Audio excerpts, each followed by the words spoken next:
Baik, bismillahirrahmanirrahim. Assalamualaikum warahmatullahi wabarakatuh. Perkenalkan, nama saya Nur Syafika dengan NIM 240404501005. Pada kesempatan kali ini saya akan membahas mengenai fenomena yang terkait dengan sosiologi dan juga antropologi pendidikan di lingkungan sekitar. Baik, jadi yang pertama kita ke pendidikan dan masyarakat. Nah, jadi pendidikan dan masyarakat ini itu ibaratnya seperti dua sahabat yang saling mempengaruhi. Jadi pendidikan ini membentuk individu yang berperan aktif dalam masyarakat, sementara masyarakat menyediakan nilai, norma, dan juga budaya yang menjadi dasar pendidikan. Contoh nyatanya, misalkan di lingkungan sekitar kita, tentu ada sekolah dan juga keluarga yang dimana mereka ini bekerja sama untuk membentuk karakter anak, seperti mengajarkan sopan santun, gotong royong, yang dimana ini merupakan nilai yang penting dalam masyarakat.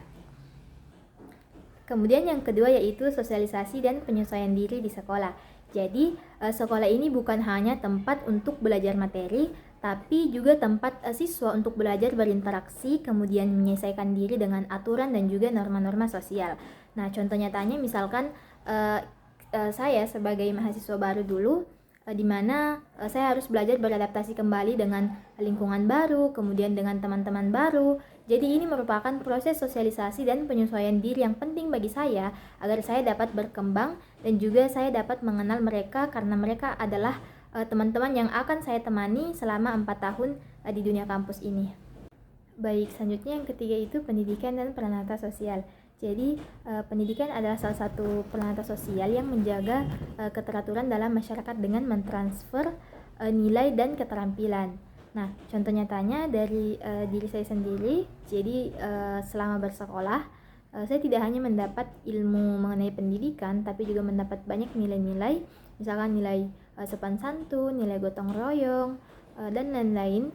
Kemudian karakter saya juga berkembang selama bersekolah.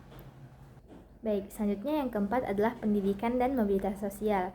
Jadi pendidikan ibaratnya ini adalah lift sosial yang dimana dia bisa mengangkat seseorang dari kondisi sosial rendah ke posisi yang lebih baik.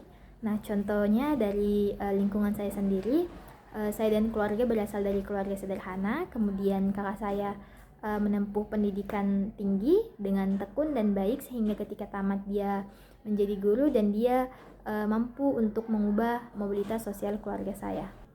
Kemudian yang kelima, pendidikan dan perubahan sosial. Jadi pendidikan juga menjadi agen perubahan yang mempersiapkan individu untuk menghadapi perubahan sosial, teknologi, dan juga budaya. Nah, contoh nyatanya kita bisa lihat bahwasanya di sekolah sekarang ada yang mengubah cara belajar siswa dari penggunaan buku tulis ke perangkat digital. Nah, ini bukan berarti buku fisik tidak digunakan, tetap digunakan, tapi jarang lagi penggunaannya karena terganti dengan buku digital.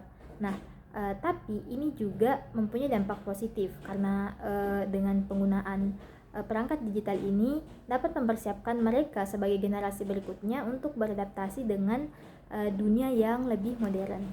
Kemudian yang keenam, pengertian dan ruang lingkup antropologi pendidikan. Jadi antropologi pendidikan mempelajari hubungan antara pendidikan dan budaya, termasuk bagaimana nilai dan norma budaya memengaruhi proses belajar. Nah, contohnya di beberapa daerah, misalkan di sekolah saya ini memasukkan mata pelajaran mulok atau bahasa daerah, yang dimana kita belajar tentang bahasa daerah Bugis, mulai dari hurufnya, cara membaca hurufnya, dan juga di materi kurikulum Merdeka ada yang namanya P5. Nah, proyek yang diadakan di sekolah saya adalah tradisi Mapadeko, di mana ini merupakan tradisi rutin warga di desa saya sebagai ucapan tanda terima kasih kepada Tuhan atas berhasilnya panen sawah tahun ini. Kemudian selanjutnya ada kebudayaan dan pendidikan. Jadi kebudayaan dan pendidikan ini berjalan beriringan, karena pendidikan adalah cara melestarikan dan mengembangkan budaya. Nah, contohnya tadi sama dengan yang sebelumnya, di kampung saya ada yang namanya tradisi Mapadeko, yang dimana ini dilakukan setiap tahunnya sebagai ucapan tanda terima kasih atas berhasil panennya sawah di kampung kami. Nah, selain itu, selain Mapadeko ada juga yang namanya Matapiwara. Jadi ini ketika orang melakukan tradisi Mapadeko, yang lain akan melakukan tradisi Matapiwara ini. Nah, selanjutnya pendidikan dan transmisi budaya. Jadi pendidikan berfungsi sebagai alat untuk mentransmisi budaya dari generasi ke generasi. Nah, sehingga nilai dan tradisi budaya tersebut tidak hilang dalam masyarakat. Nah, contohnya seperti tadi lagi, yakni Mapadeko. Jadi, Mapadeko ini merupakan tradisi yang sudah lama sekali di kampung saya, dan orang-orang yang memainkan tradisi ini adalah orang-orang yang bisa dikatakan sepuh atau orang-orang yang sudah tua. Nah, makanya dengan adanya P5 ini di sekolah saya, di sana kami belajar bagaimana cara Mapadeko sehingga budaya Mapadeko tersebut dapat terus berlanjut dari generasi ke generasi. Selanjutnya materi budaya-budaya belajar. Nah, jadi budaya-budaya belajar meliputi kebiasaan, sikap, dan juga nilai yang membentuk cara siswa belajar secara efektif dan juga menyenangkan. Nah, contohnya di sekolah saya, di setiap kelas itu ada yang namanya pojok baca. Nah, pojok baca ini dihiasi secantik mungkin, kemudian terdapat beberapa macam buku, baik itu fiksi maupun non-fiksi. Nah, jadi ketika siswa sedang beristirahat, mereka akan ke sana, kemudian duduk dan juga membaca bersama teman-teman.